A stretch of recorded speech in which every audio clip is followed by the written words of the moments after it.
আমি ছাগল মানে স্নান করাচ্ছি। এই দেখো এগুলো কিন্তু এটা কিন্তু ভালো পায়খানা সাফ করার জন্য এটা ভালো। তো আমি এখন এটাকে ঘষে ঘষে স্নান করাচ্ছি একটু উপরে শ্যাম্পু দিয়ে। এই দেখো উপরে উঠে না উঠতেছে না, উপরে উপরে ঠান্ডা হয় নাই। এই দেখো আমি স্নান করাচ্ছি। গায়ে অনেক নোংরা হয়েছিল, 1 মাস ধরে স্নান করে না। সেগুলো হবে কত শীতকাল কবে পড়ছিল 2024-এ। কত সুন্দর দাঁড়িয়ে আছে দেখো, কত সুন্দর ওর মুখটা দেখো না, অধিক বড় দিকে লুকিং দা ফরওয়ার্ড। এখন জল দিচ্ছে, ঠান্ডায় চুমচুম করতেছে।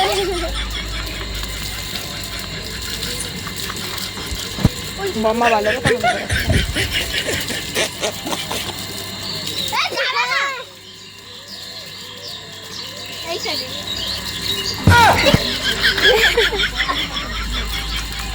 বন্ধু